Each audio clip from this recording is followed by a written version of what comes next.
প্রিয় দর্শক আসসালামু আলাইকুম।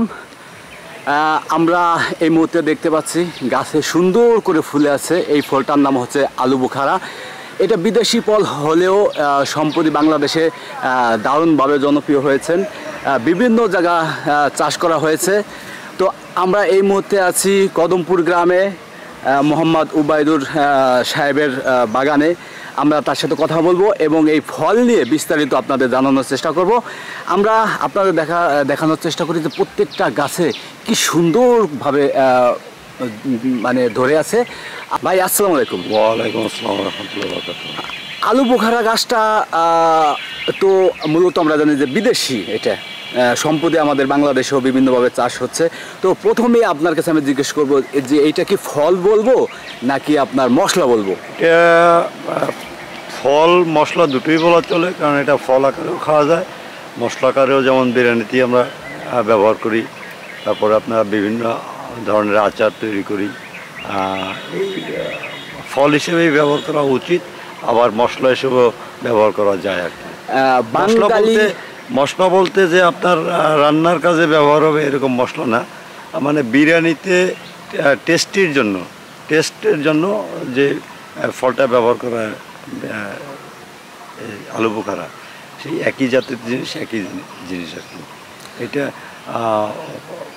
মানে তরকারিতে ব্যবহার করার জন্য না, তরকারিতে যেটা মূলত সেটাকেই মশলা বলা হয়, কিন্তু এটাকেও এক জাতীয় মশলা বলা চলে আর কি, যেহেতু এটা অনেক সময় অনেক খাবারে দেওয়া হয় আর কি। আচ্ছা, আমাদের বলেন যে এই আলু বোখারা চাষের আইডিয়াটা আপনার মাথায় কিভাবে আসলো? আসলে আলু বোখারা চাষের আইডিয়াটা আমার মাথায় আসলো হলো আমাদের ফরিদপুর কৃষি গবেষণা, দ্যাট মিনস যেটা আপনার মশলা গবেষণা, এই মশলা গবেষণা আমি প্রথম দেখি। তখন ছোট্ট চারা, তখন এদের মানে উৎপাদনে আসে নাই। তখন আমি মশলা গবেষণা যে প্রধান ছিল ওনাকে বলি, ওনাকে বলার পরে উনি আরও 2 বছর পরে আমার এই চারাগুলি দেয়, এবং চারাগুলি তখন উনি চিটাগাং থেকে সংগ্রহ করে আনে, এবং এইখানে ওনার আর এক উপসহকারী ছিল, যেটা হলো আপনার ওটাকে বলা হলো গবেষণার কাজ, রেজলের মাধ্যমে এটা পরে আমি আনি।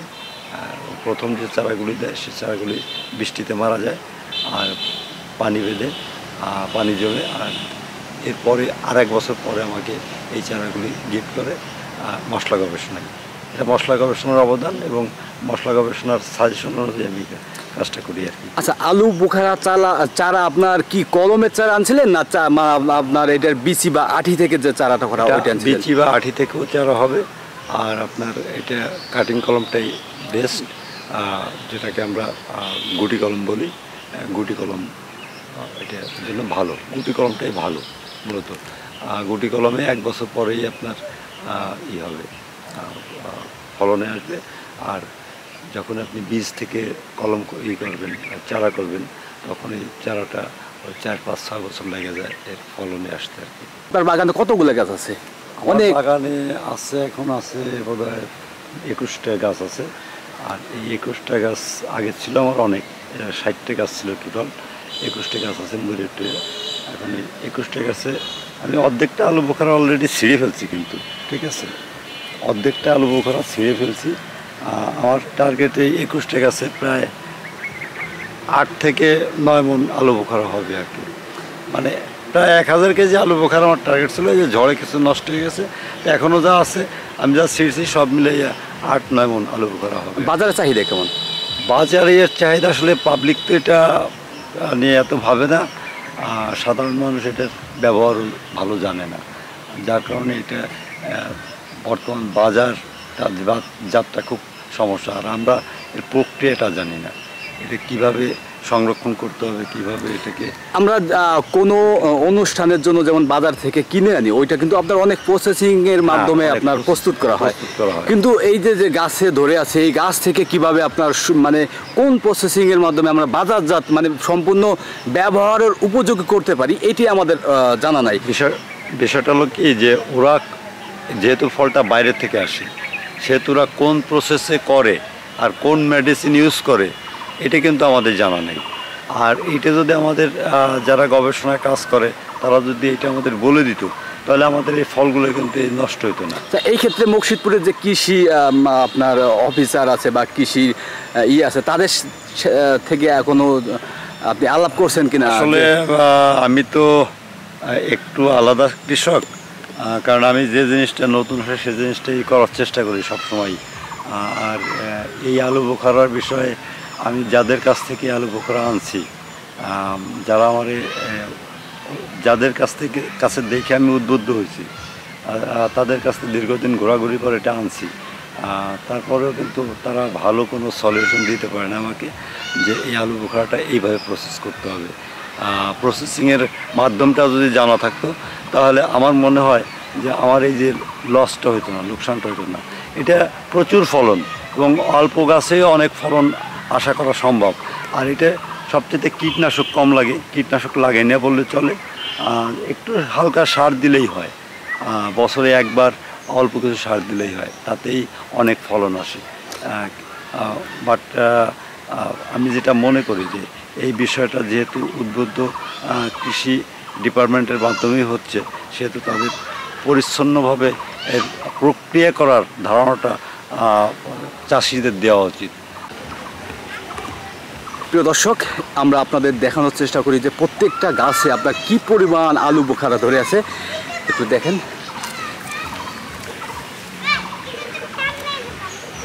একটু দেখার চেষ্টা করেন যে প্রত্যেকটা গাছে কি পরিমাণ আপনার আলু বোখারা ধরে আছে, দেখার কত একটা সৌন্দর্য। ভাই এটা কি 12 মাসই নাকি? না না না, এটা 12 মাসই না, এটা বছরে একবারই হয়। এটা ফেব্রুয়ারিতে আপনার ফুল আসে, ফেব্রুয়ারি মার্চে এটা ফল অলরেডি হয়ে যায়। আর আপনার এটা প্রচুর, এটা তো অর্ধেকও নাই, এই গাছটায় অর্ধেক নাই এখন। এই ঝড়ে কিছুদিন আগে যে ঝড়টা আসলো, এই ঝড়ে হলো প্রায় 20% ফল ঝরে গেছে। তারপরে যে পোলাবান আছে, বিভিন্ন লোকজন আসে, বিভিন্ন লোকজন ছিঁড়ে, এটা কাউকে বলাও জানে নতুন ফল, তো কাউকে বলাও জানে নতুন ফল হওয়ার ক্ষেত্রে অনেকে আপনার শখ করেও মানে ছিঁড়ে নিয়ে যায়, অনেকে অনেক সময় ছিঁড়ে নিয়ে যায়। আচ্ছা, কোন জমিতে আপনার আলু বোখারা চাষ উপযোগী? এটা সাধারণত উঁচু জমি, যেখানে পানি জমবে না, সেই সব জমিতেই আলু বোখারাটা হয়। তবে আমাদের দেশের সব জমিতেই আলু বোখারা হয়, তবে অবশ্যই সেটা পানি যেখানে জমবে না সেটাই করতে হবে, সেই জমিতেই করতে হবে। আচ্ছা, পরিচর্যার বিষয়টা বলেন, মানে কোন ধরনের পরিচর্যা?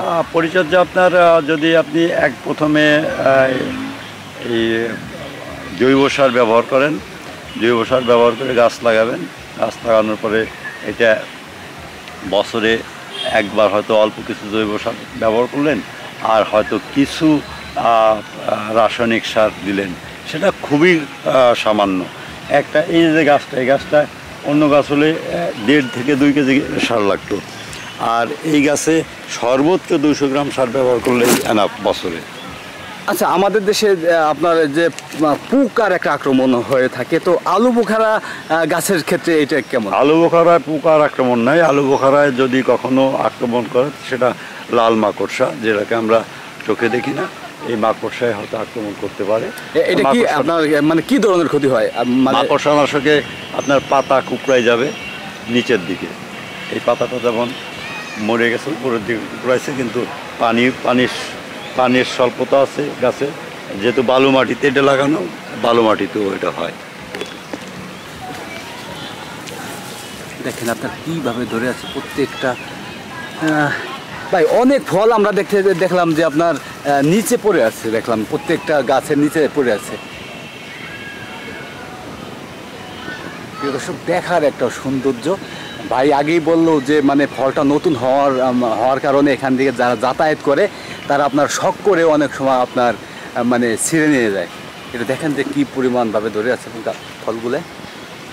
এটা পোকায় সাধারণত আক্রমণ করে না, এটা পোকা আক্রমণ করে না, এটা